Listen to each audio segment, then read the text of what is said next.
Ngayong adlaw guys, karon ari na ginalitso na namon ang baboy kay pista diri subong sa amon. Pero bago nato nituloy ang video, ang pila ang presyo sang baboy diri sa Roa City. Hindi pa ako nakapuli, nagpakanbas ako sa probinsya, pero ang kilo daw is 330 to 320. Kagid to banda sa amon, wala gid gaalaga sang baboy, hindi ko nabalaan kung man medyo tigo-tigo ang baboy. Guys, ito yung tips para makakanbas ka mo kundiin, ay kadto ka mo sa mga group balas ng Buy and Sell sa Roa City. Ari din nakakita ko, damo ko din na-inquire sa Roa City, ang iban mga taga-Bulo tag 300 lang ang kilo, pero sa iba naman medyo malapit-lapit dito sa amon is 320, 330 gid ang presyo. Amo ni nga nakakadto ko di sa Panay, na-chat ko ni si Sir dire sa Panay nga 320 daw ang kilo sa iya.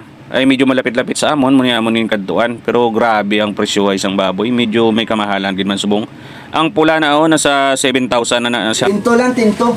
10K. 1,000. Ari ang masadya guys, kaya ang baboy medyo kupos ang pula.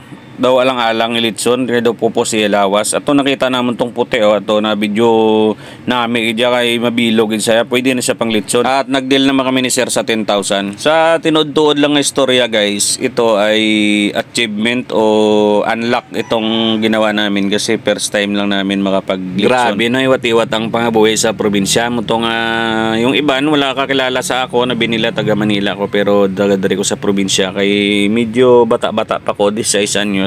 Bumatsin ako kay daw ay gidimimo sa probinsya mo. May araman kami daw yapad sa likod grabe ka gamay-gamay. Kung isaya to bas 20, 15. Anay sa mga kabataan mag-eskwela ka mo mayo, pag-ari ka mo di sa probinsya, magtapos ka mo kay may-ari di mga profesional nga diri lang ka mo sa probinsya, pwede na ka mo magtrabaho. Kay pag wala ka gid tinapos, batsi ka gid kung di nga lugar pwede magtrabaho. Maayo ka ni subong kung kabalo ka mag-vlog, pwede nga kumita sa Facebook, diskarte basta kung diin ka mabuhi, diskarte muna ang hala nga pag-abot niya sa pagkasortiro mo na ya, imo na ya diskarte kung paano ka mabuhi, kay dalon mo na ya sa bilog ang kinabuhi mo kung ano ang imo natabo sa imo buhi, imo na nga obra mo, muna nga maghugod ka mo para nami man ang pangabuhi hindi mabudlayan. Kasigi ko nga yaw-yaw guys, di pugar na lagbo ang litson, maayo gani kay way mabidyo kay pinatay ko ng video na lagbong ang litson, muna nga nagwasak-wasak gid ang litson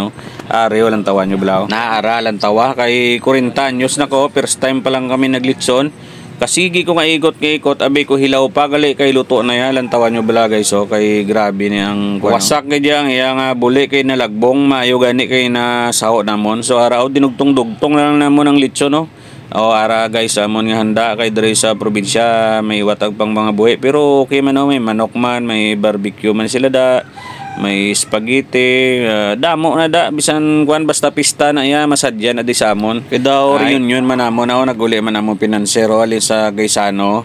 Ang nami di aga buliganay kamo ara bulig-bulig man kami tanan muna nga masadya na ang amon pagpuli handa nga pista kay tanan gabi nuliganay. Pagkaga maligo kuno kami sa baybay kun din ay bal-an na karon kung din kami makadto, update ko kamo guys kay ari na ga pinting meeting na kami muni amon nga obra di kay pagkatapos pistada mo bilin nga daan nga mga sulusudaan muna amon na obra maligo naman kuno kami ari amon nga kuno pinanser di ara barga kami.